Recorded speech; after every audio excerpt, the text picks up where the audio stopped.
Welcome back to the X Podcast. We are in 2025. Ooh, Happy New Year. This podcast is coming out. Happy New Year. How you feeling? Great, man. New Year, new you. You always say New this. you. I'm so ready. New calendar year. Let's do it. Are you a New Year person? I ask you this every year. I am. I'm not a massive resolutions person. I have some goals and some things that I want to do. What are your goals? Well, we'll talk about that if you want. But there's some things that I want to do. There's some things I'm going to continue doing, which we started a year ago with me and 3. Yeah. So I took a picture of it beforehand. So I'm reviewing it. There's some health goals. Okay. That I had on there, and I knew as I was approaching the end of the year that I wasn't quite where I wanted to be for the end of my me and 3. So that's top priority as of today when it comes out. So last year we kicked off a series on who we want to become in 3 years.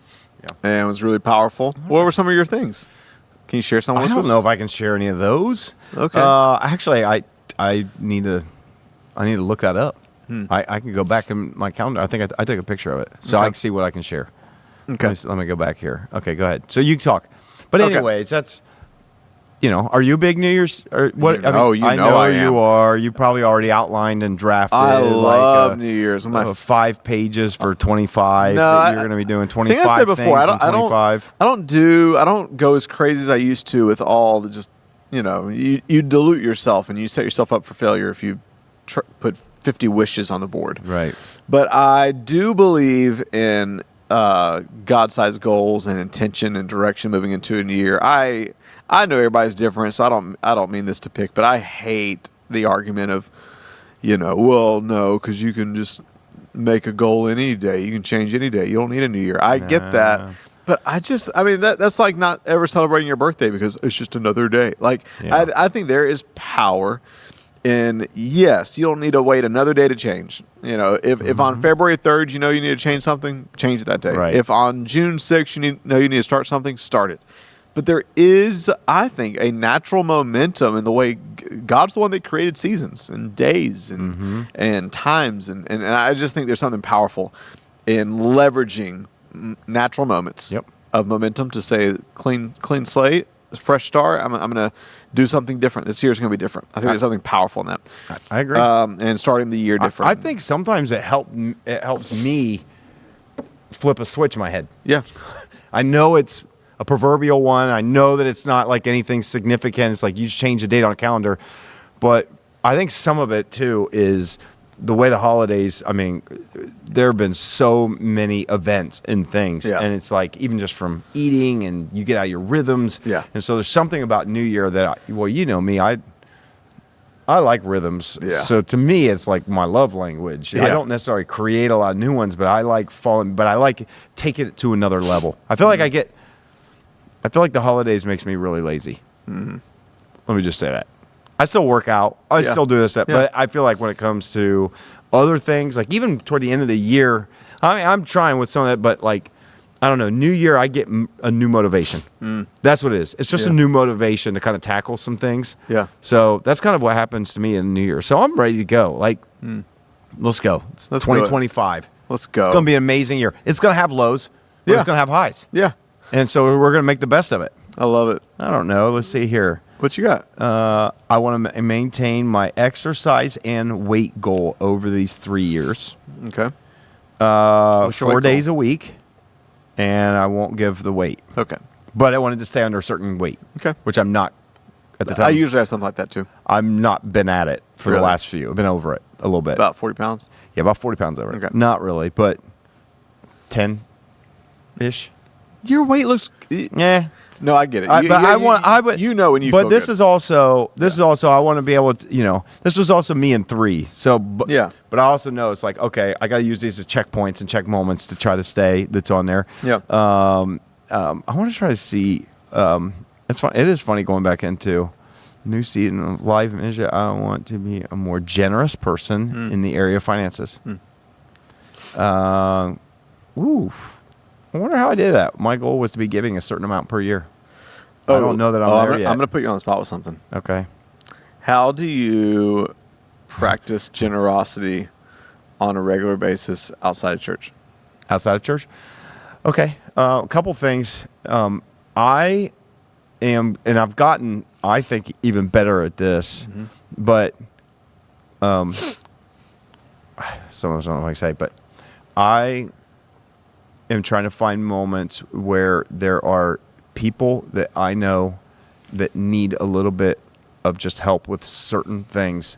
And like this past probably couple months, I've probably had a couple times where I've just sent money That's awesome.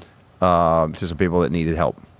Again, some of it's family. You know, I just don't want it to sound like I'm tooting my horn if I go, I do this or do that. Yeah. So I don't want to do that. No, but Another thing is, I have been. well, you told me to ask you this question before No, I we did not. started. I have done more this year of giving money to random people on the side of the road That's awesome. than I ever have. I love that. It's just, and I have just, when I pull up and there's somebody there and I've got money in my wallet, and if I just, sometimes I don't, but I just feel like, oh, I should get that person, then I just do it.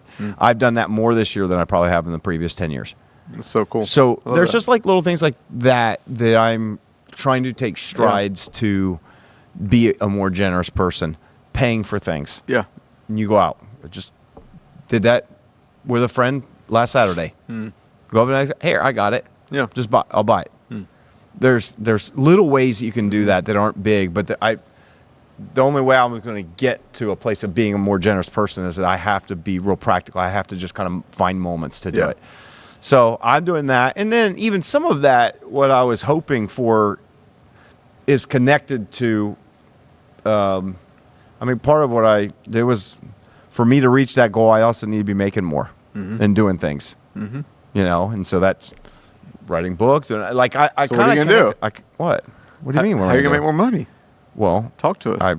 I don't know all of it, but I just wrote, this is what I'd like to be doing. Yeah. And probably in order to do that, I'm going to need to be making more money.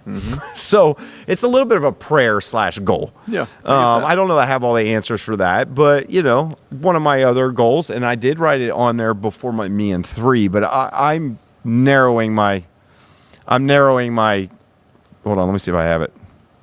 I want to see if I put it on here because I know I did. Okay. I don't want to say so. So these are about expanding some professional opportunities. Okay. I put some of that in there. I believe I will. I said this, me and 3. I believe I will release my second book and will be working on my third. On a third. This is in the me and 3. Okay. Right? So Yeah. we're year 2 Yeah. of that. My personal, I've told you that. My personal goal is, and I worked on it some this week. And my personal goal Have is. you tried what I challenged you with yet? I actually am going to. I don't know exactly when, but I'm going to. With changing some schedule stuff. Because I was telling Lorelei about it. I was like, I'm going to just try this, I think, and just see if it really does. I know it will. My problem is making the discipline to leave it an earlier hour.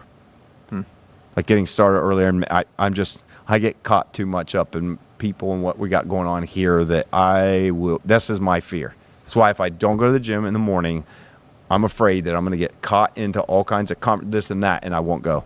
Or it's going to be like, I'll end up being here, it's going to be 5 something. I'm like, well, my wife's at home. She wondering when we're doing dinner. If I go to the gym now, I'm not, you know. So that's my fear. Why don't y'all eat dinner later? We don't. Because we don't eat typically, especially my wife, don't eat a whole lot during the day. So usually pretty hungry for dinner. So we'll see. I've got that. But my goal is to, I'm not saying release, but my goal is to finish the book that I'm working on this year. Okay, you're going to hate this question, and I feel like you're going to say no to this. So I probably won't answer it. Give me an estimate. Like, what would your goal release be? This fall? No, I don't know that that's going to be possible. I think it Okay. probably just depends on when I get it finished. In the back of my mind, without putting a hard date on it, I would like to be done with the rough draft by this summer. Okay. Some point in the summer. Middle of summer, end of summer, the latest. I'd like to be done.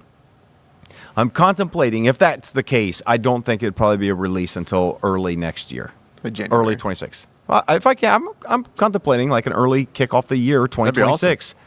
Can you talk about it yet? Can you talk about your topic yet? Nah, we'll just wait. Okay. It's not that like revolutionary or anything, but we'll just wait until I'll wait until we get it done. Like I want to get it done, make sure that's just, but I try to put some energy back into it. So that's kind of like one of the top of my, outside of what we just continue to do, ministry and all that kind of stuff, when it comes to like personal, almost kind of professional, but more personal. Yeah. That's one of my top goals for this year. It's cool. What about you? Do you have a major goal for this year? Oh, I have. Or do you want to reflect any of your me and 3? I don't have it in front of me. I need it. And I need to you didn't take a picture of it, so you won't know it until you get, or you do have it. No, I took pictures. Okay, because I love this kind of stuff. Yeah. So I do take it seriously, but I don't. I need to keep it in front of me. I need to do a better job. No, I'm still working on. As of this recording, I'm still working on some vision for next year. I think I will say that for this year. For 2025. Yeah, for this year. Yeah, I have several basic things I would love to, this year's going to be interesting because I have sabbatical, Lord willing. I have a sabbatical coming up this year, and we'll be gone 4 to 6 weeks-ish. And so there's a lot that rides in circles around that of like trying to prepare myself to get the most out of that, to really be able to rest, to really be able to receive, to really be able to spend time with family and friends. I do kind of coming off of last year and going into this year. Hey, you're not going to write on it, are you? I'm not going to write. See, I feel like that's like part of your work. That is part of my work. You do it a lot. I do it a lot. What I thought about when you did your sabbatical, because I remember I tried to challenge you not to write, but somebody told you to write, but just not give it goals. Yeah. Right? Mm-hmm. So, and I didn't do a lot, but I also didn't have to feel guilty about not. Because I do understand that. If you're going in, if some of the goal is to disconnect a little bit, and your writing is attached to, I know it's not the job, it is your own, but I almost think you approach it like work. Yeah, I try to take it very seriously. Like you go regularly, daily, almost to some place to work at write something. Yeah. I mean, this morning, these last few mornings, I've set aside at least 30 minutes to write. Yeah. So I will say I'm kind of right now I'm working on 2 projects. One is more of I'm trying. I have like a deadline in front of me. I'd like to hit. Okay. Another one's kind of more of just like a soul project. I've told you about it. It's the book project. Both of these are books. Writing but the second one is more. It's almost like straight memoir. Yeah. So I think when I'm on sabbatical, I'll probably give myself permission just whenever I want to work on the memoirish one. Just kind of because it's very therapeutic for me. It's very just like a soul to be kind of released exercise. When you turn what age? So 50. Actually, I have a plan of release my next 2 books already in my mind. But I'm not going to say them out loud because. Whatever your plan for your book release is, just add however many months and years to that. But you want to release this memoir-esque book like sooner than later? Yes. You do? Because this memoirish book, I'm probably giving away way too much. This memoirish book, I could see myself months after my next real book. Real book. Just kind of like, almost like a bonus, like, I don't know. We should probably cut this out. But anyways, we're not cutting anything out. It's in. Yeah. So this book that I'm talking about right now, this memoir would be almost like a departure album of my other books. So I would approach it very differently. Like I wouldn't have a launch team around it. It would be. I'm going to very much assume we wouldn't have a sermon series. Not around you. Not around the memoir of Russ Moore. It's funny. Yeah. So it'll be very, very different. But yeah. So anyways, I have, when I look at this year, I see the sabbatical coming up. There's some things started last year. I have some financial goals. I have some practical goals connected to finances. I have, this sounds really cliche, but when I look back to 2024, there's some incredible accomplishments. I mean, the book consumed a lot of the year, but honestly, I think the thing I'm most proud of is I feel like in 2024, I grew as a person. I feel like I became an even better person. I feel like I became more disciplined in ways. I feel like my internal world became even healthier. And I really, in 2025, I'm really taking in a deep sense of, okay, how can I continue to just become an even better person in 2025?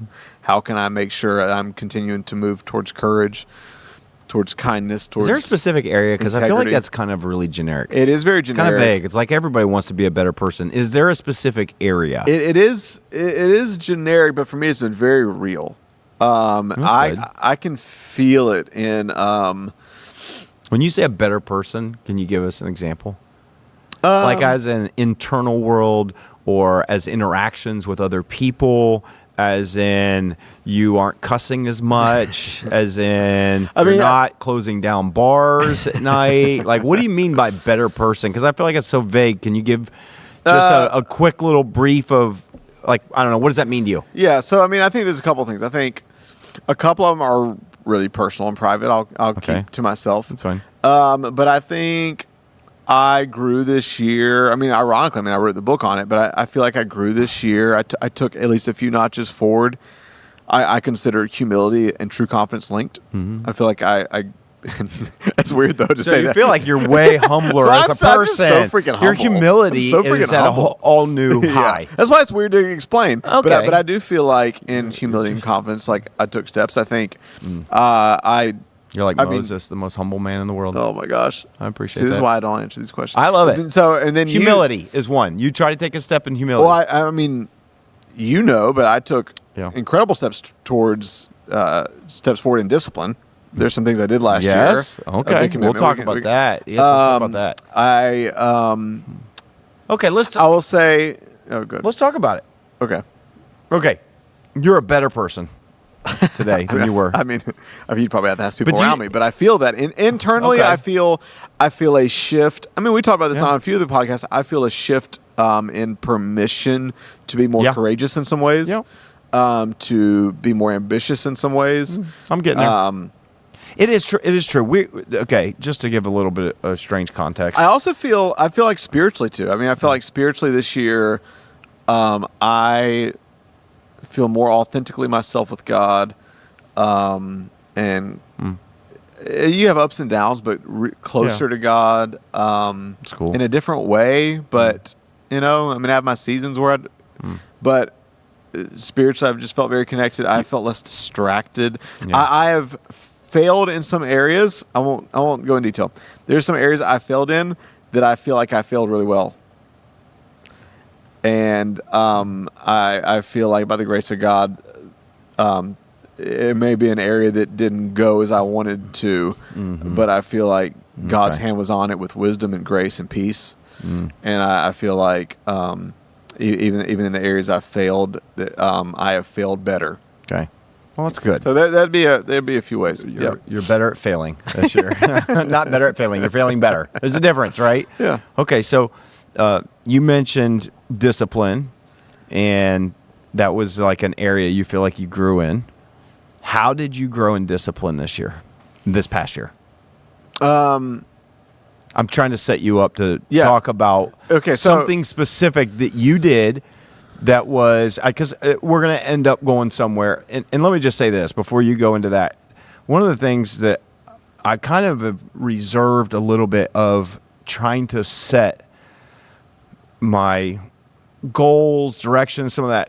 One of the things that I kind of started doing a little bit more of a rhythm is not having that stuff by the new year, which is great. So if you're watching this or listening, it's January 3rd when it comes out, and you're, well, I don't know exactly what I'm going to do this year, because I do have other things that I have not mentioned, some specific classes, projects, things that I'm also focusing on and potentially doing this year.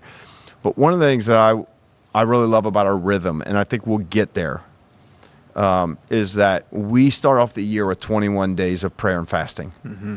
And I kind of personally like the idea of not really creating a roadmap or not really creating all of my goals or kind of things that I'd love to accomplish until I finish that season. Mm-hmm.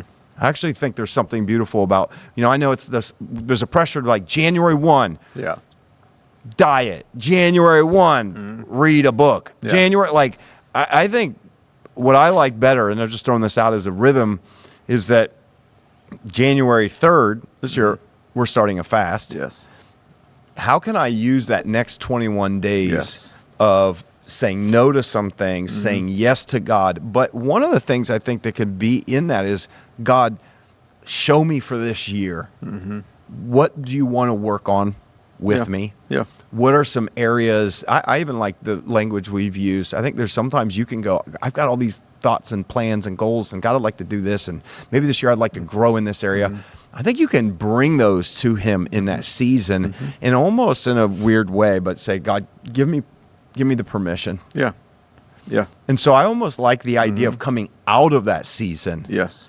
Almost kind of like we finished the Me in 3 series, right? Almost kind of coincided with it. But coming out of that season going, okay, this is what I feel kind of to run after. Yeah. Whether it's personal, whether it's professional, whether it's spiritual, physical, all of those arenas. And so it doesn't mean I don't want to like lose the energy of the new year. Yeah. And so a fast really helps that and some of this, but I also think you can bring that to it. So we'll talk about the fast. Yeah, because like it sounds cheesy, but what you're describing is like, I don't want to just dream. I want to dream with God. Yeah. I want to get in his presence and seek him and say, okay, God, what this year should we pursue? Yeah. What this year is on your heart, but that you've also put in my heart. Yep.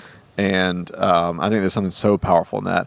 And I do think this year, as much as I love the new year, I have some stuff I've written down, and I do feel like, I told you about a month ago, I feel like there was a phrase that I felt like just while I was driving that God dropped in my heart that's going to be kind of but I think this year, instead of writing down a million things that are just overwhelming, I do feel like I have a general direction moving into this year. Yeah. But yeah, last year I did something at the end of, in fall 2023. Yeah. I started having this thought of some things I wanted to give up in 2024. And as soon as the thoughts came, I'm like, I don't want to do that. And then I was on a call with a friend, Amanda, and without any prompting, she goes, I kind of feel like you should give this up for a year, and maybe even this up for a year. And I was like, that sounds like confirmation. And then I listened to this message. It was actually a podcast interview of a guy named Tyler Stanton that took, he was the successor of John Mark Comer at Bridgetown in Portland. And he did an interview about something called the modern Nazarite vow.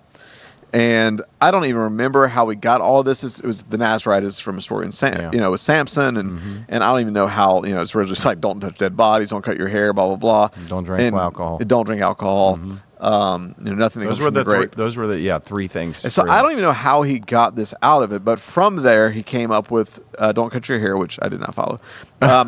And I originally said, I'm either going to I remember when you said that, I was like, you're not going to cut your hair? This is amazing. I can't wait to see Russ with long hair. Well, originally I said, I'm going to either not cut my hair or I'm going to shave it. And I didn't do either one, so I failed. But anyways, what he took from it, and I don't remember exactly how he got this. It's not modern when it's the exact same thing. But so the whole thing together is the modern. No, I understand, but it's not modern when you don't cut your hair, and that was a specific reason with the Nazarite vow back then. So, anyways. Be released is what I'm saying. Yeah, okay, I received Cut your hair. And then no sweets, no alcohol, no buying clothes. I don't remember where the no buying clothes, how that came out of it. But it made sense when I listened to it. I know how. It came from John Mark Comer, who pared everything down to 2 black T-shirts. Oh, my gosh. And so it was like, okay, he's following suit. So anyways, I listened to the podcast, this interview that somebody sent me, and for whatever reason, I had like a visceral reaction. Like I spiritually, it overwhelmed me of like conviction, but encouragement, but, you're supposed to do this. Weeping. I was not weeping. You told me you were. Okay, do you want me to? No. Sorry. So anyways...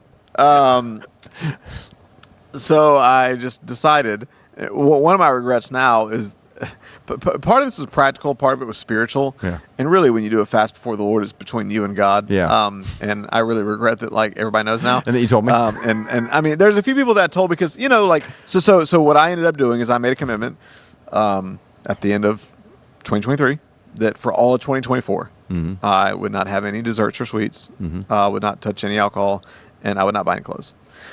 And so but there were a few moments where I was like, well, I'm going to at least let Pastor Tim know. And then there's moments where I'm around in certain environments where like, Russ, get this dessert. Right, and you can't have a glass of wine. I'm like, well, and it's hard to do that without telling. Before I knew it, I'm like, dadgummit, I've become the person that Jesus talked about. I got my reward for men. But anyways, so I do kind of regret that a lot of people know now. But honestly, I think there's a few things behind why I did that. I think one, I really, for whatever reason, for me, spirit. It's funny because Tyler Stanton was listening, and he said people ask me about it. He said, but I literally tell people, don't do this. I'm not doing this because I think everybody should do this. He's like, I would even tell you, don't do this unless you really feel like God's telling you to, because this is a serious thing. But something in me, I just felt it like I'm supposed to do this. And I think there's a few private reasons between me and God of why, but I also think I really had a sense that this was a pivotal year in my life. That 2024 would be a pivotal year in my life. I was turning 40. I knew I was going to be coming out with the book. Yeah. I really just wanted that 2024 in particular to be a year of focus. Yes. Where I was not distracted. Focus for the book, but also like focus for like, I've been in the last few years, it's just been years of like, I love where I'm at in life, but I also like just have been, I feel like it's been, if I'm just being vulnerable, I think it's been a while where I've really felt like God speak to me for the future of like, and so I just wanted a year where I was undistracted to hear the voice of God. I wanted a year where physically I was undistracted, and could sugar alone can have an effect on your focus. Yep. Also, you get in your 40s, you start feeling little health things here and there. I think there's some practical, spiritual, emotional, psychological reasons. I was like, I think this will be good. And so, it's been 12 months, and it's been in some ways harder than I thought, in some ways easier than I thought. It's hard to explain. I mean, a lot of times you do something for long enough, you just forget. Yeah. Now I'll be honest, at the moment, especially November, especially when December hit in 2024, I'm like, I'm already planning. Or like when we took our staff to the yard milkshake bar. Oh, yeah. That was probably pretty brutal. I just sat in the corner. I mean, honestly, by now I'm just kind of used to it. Yeah. I try to live vicariously through others. I think there's been certain moments where, when I was in not Sweden, where'd I go? Switzerland with my dad. And, first off, they're known for Swiss chocolate. Yep. And my dad's like, are you really not going to try Swiss chocolate? Or like, it's just so romantic. I'm a very when in Rome person, and the sun's setting over the Swiss Alps. Everybody's having like a glass of wine, like looking over the mountains. Like that achy side of me is just like, all right, just bring my water out. I can't enjoy life. And so there's a lot of when in Rome. My family all flew in for my birthday. Yeah. And we were sitting outside the patio of Barcelona, beautiful weather. Yeah. And I mean, my parents don't drink, but my sweet parents, even they were having like sangrias. And then for my birthday, they surprised me, even though they knew what I was doing, brought out this molten chocolate lava cake with a candle. And I felt rude, but I just had to tell them, guys, I can't go 9 months. And then break this. No, I just can't. You can't. I'm so sorry, but please enjoy guiltlessly on my behalf. But then they can't enjoy it. Yeah. You just know you can't. Like that's worse. They suffered through. They did suffer. They suffered through. Yeah. No. So well, I think. Hey, listen. First of all, I'm proud of you. I appreciate it. Just any giving up something, even when sometimes like I don't know, may not make sense to others, or it like. This is what a fast is about. What you did was a year-long fast for those particular things, right? And that's what it is. And I think that there's the power in the fast, even just a fast like we're starting right now. Yes, I think it can create spiritual. I think it can create a spiritual momentum in your life. I think it can create a closeness with God.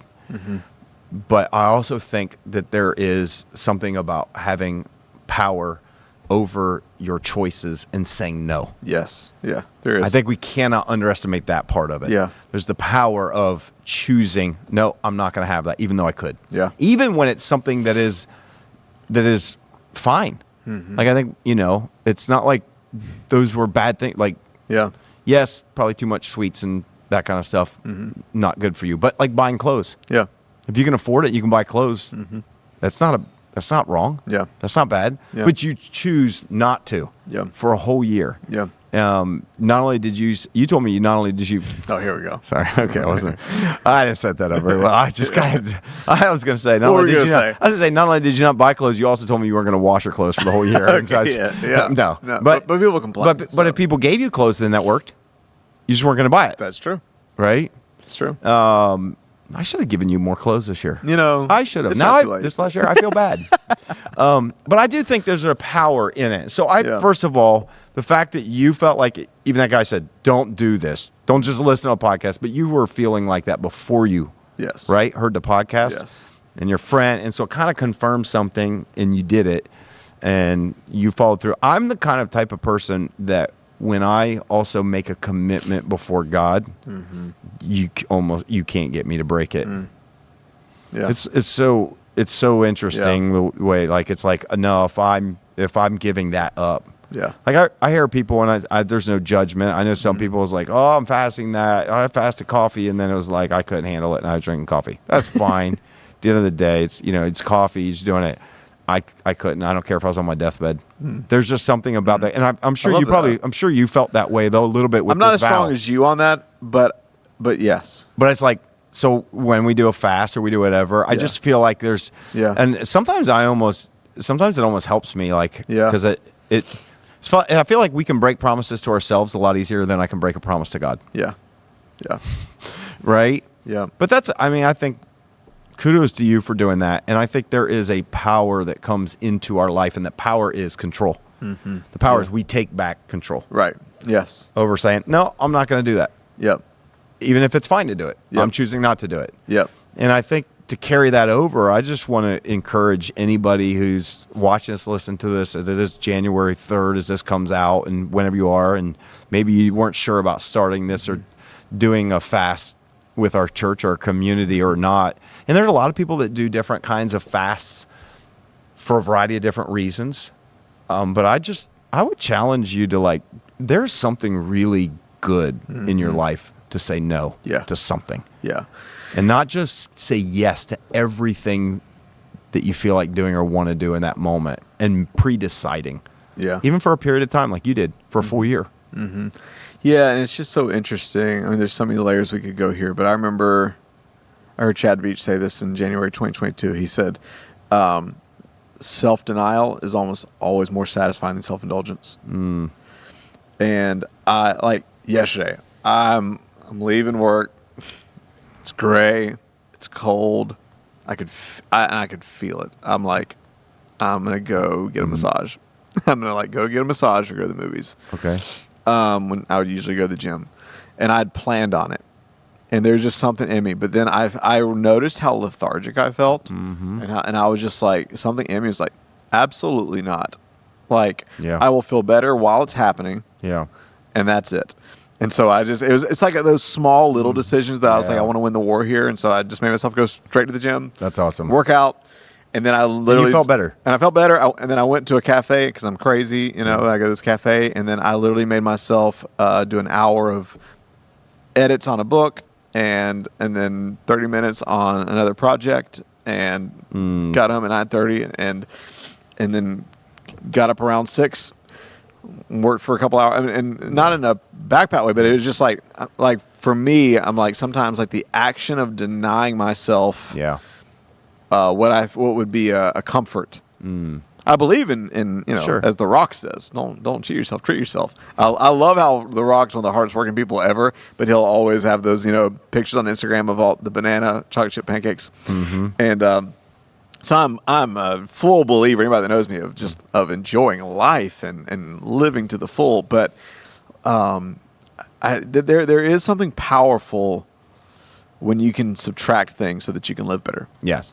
And I think one thing you noted that is really good for us to pay attention to, because I do think I found myself, when you get to, if you feel that lull, the first thing you want to do is medicate yourself. And I think, if you're not someone who medicates themselves with illegal substances and other things, we just medicate ourselves with sugar, or we medicate ourselves with Netflix, or we medicate ourselves with something else, and then you feel worse. And then you do feel worse. You feel like I've done it, and I do it all the time. And you'll find yourself, boy, I just wasted 3.5 hours watching who knows what. Is the dumbest thing ever, and it's like, why did I do that? And if I could pan out a little bit more, just on a social level, community level, society level, whatever.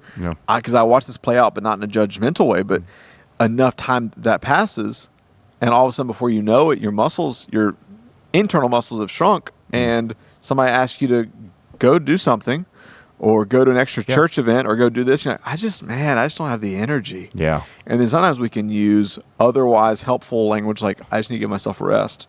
And it's like, no, you need to win space back when it comes to your energy. Yeah. You need to win space back when it comes to your discipline. And that will actually bring more joy than you just continue to rest more and more and more and more. Yeah. Beautiful. I just think so. A little bit of encouragement is kind of we kick off the year. Yeah. Join with us in the fast. Even if you miss some of the beginning, just jump in. Yeah. And we've got a lot of resources at our website, thex.church/fast. We've got some things that will help you with different types of fasts. There's a variety of ones. We usually encourage like food.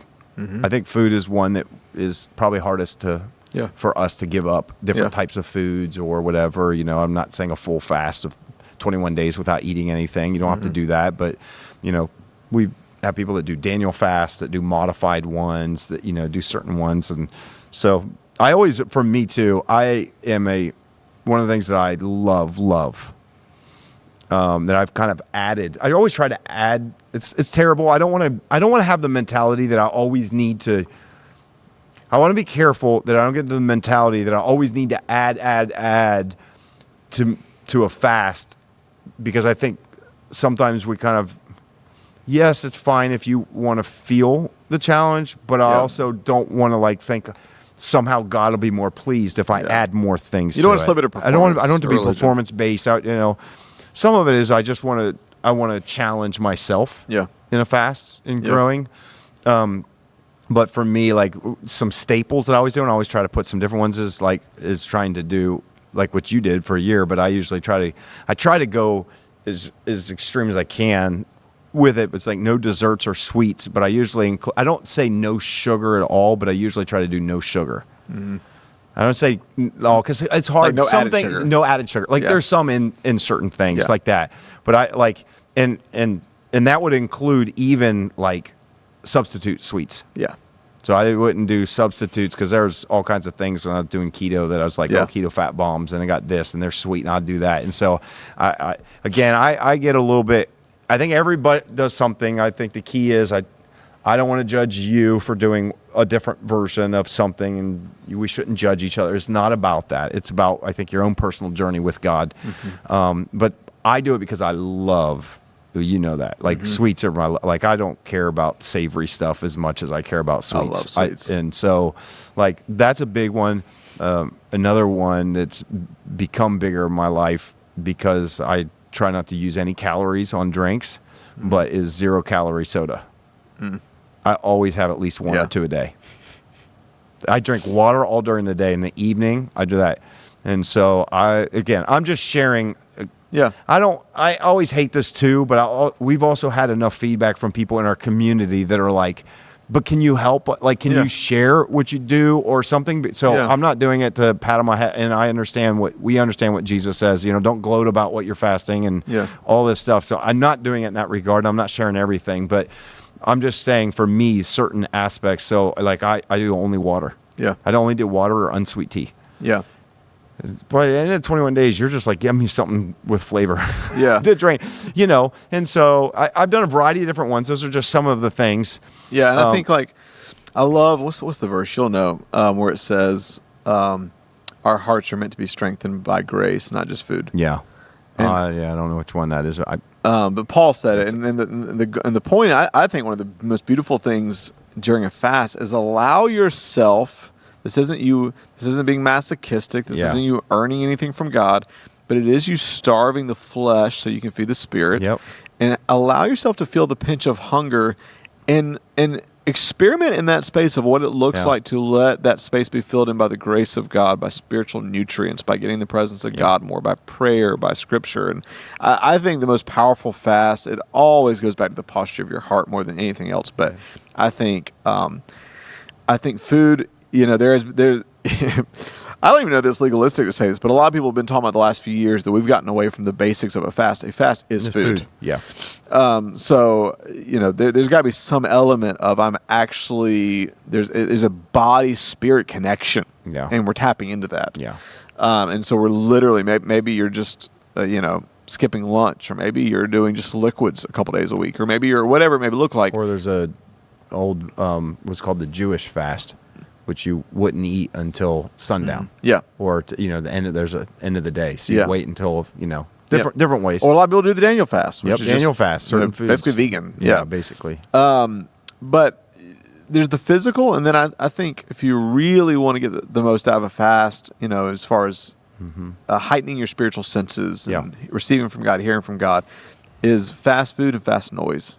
Mm-hmm. The things that cram into your inner space, the music. I mean, not in a legalistic way, but I during the fast, I usually get rid of anything but worship music. I actually had a friend, we mentioned before, I don't know if he'll mind me sharing this, Todd, but the first time we ever did a fast, he did that, and he said it changed him. Wow. Their whole family did. Wow. And so for those 21 days, the only music they listened to was worship music. And then they carried on, not completely. Yeah. And so they have a rhythm where on Sunday only, they only listen to worship music. They don't listen to anything else. Oh, that's cool. And so they've carried that on for years. Wow. So That's they've done cool. it. But they said it really did impact them. That's so cool. So that's a simple I one love where that. if it's like music or certain things that, it could be noise, like only put on worship music for those 21 days. Yeah. When you're driving in the car, when you're doing whatever. Like I love that. These are things that you're adding, now you're adding back in a good way. Yeah. Yeah. Right? You're subtracting some, but you're adding. Yeah. I love that picture. It's not like, well, I'm not just listening to, okay, I won't listen to music. Yeah. Well, you don't have to be like that, but what if you add in worship Yeah. music? And we have a Spotify playlist that has our worship music that we do in our house. Yeah. X worship that you can kind of go see and follow along the songs. That's one of my wife's favorite playlists, and she uses that. And it's she'll ask, "Wait, we started doing that song. Has it been updated yet?" So Yeah. Yeah, I usually, I think probably my noise would be very similar to everybody else's noise, which is social media, news, YouTube, and streaming. Mm-hmm. And so I usually, I'm on my Sabbaths each week. It's when I, take social media off the phone. I do no news, no YouTube, and I think try that for 21 days. Just fast the noise. And I think sometimes we go, that's so long. I want to say it this way. I think we should be able to have the discipline and control to do anything for 21 days. Yeah. You know what I mean? Yes. Like I what I'm saying is I think there's something good about us. I think even there's a spiritual benefit, but I think just the practical benefit is that you are taking control. Yeah. Over maybe some of the areas that have been out of control. Mm-hmm. Yeah. You can take some control. Yes. And then we just encourage you, add back in. Like I think during the fast, part of it to me is to spiritually seek after God.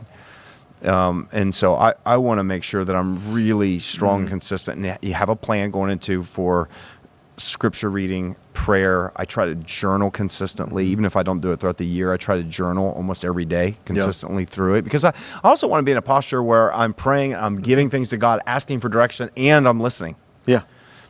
We host, and we're going to end it in a real powerful way. We're going to talk about that, the fast, in a unique way this year. So be a part of that.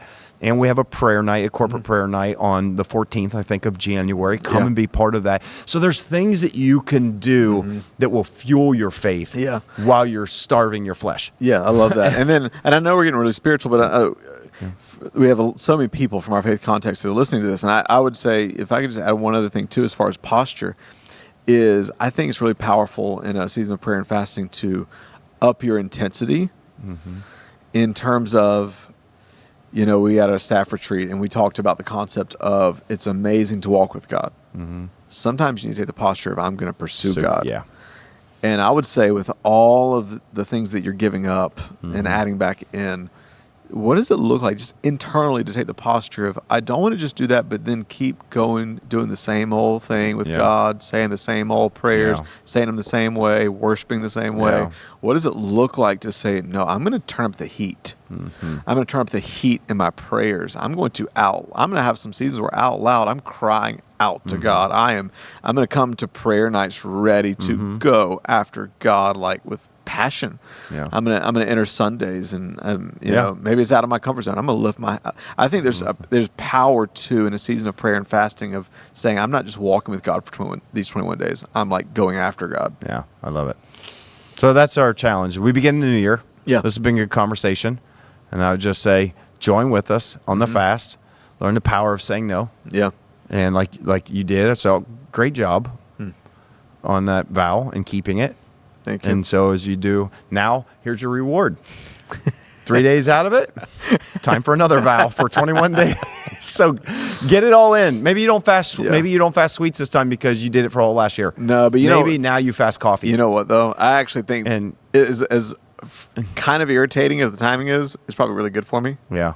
because I don't want to lose all that You don't momentum. want, you don't want to just indulge and just keep so. Yeah. So anyways, this is a great time. Join with us, the x.church/fast. Yep. It's beginning today as this episode comes out January 3rd. It's going to end January 23rd in a really powerful way. gonna If be you're so a part good. of this community, make plans to be a part of that. That's all I'm going to say for now. We're going to kick off the new series Awaken on Sunday, January 5th. That's going to really it's going to be a season Yeah. in our church. Yeah. For these next few weeks. It's going to be so good. It's going to be so good. All right. I can't wait to see what God's going to do. And let us know, what are you going to say no to over these next 21 days? And how can we be praying for you? And until next week, we will see you then. Hey guys, it's Russ. Thanks so much for listening. We really believe if we can get around tables instead of behind screens, if we can talk to each other instead of at each other, we can make the world better. To help us do that, here are a few things you can do to help. First, if you haven't yet, leave a review on Apple or Spotify and hit subscribe on YouTube. This helps more than you know. Also, if you have been impacted by the community out of which this podcast comes, that's X Church. Maybe you're local or you've been touched by the messages and impact across the country, even the world. I want to encourage you to support this work. A powerful life principle is to invest in the people and places that invest in you. And so I want to invite you to do that right now by going to thex.church/give. You can give a one-time small gift, a sacrificial gift, or even become a recurring partner. Together, let's keep elevating the conversation, thinking higher, loving deeper, and making the world better. Cheers.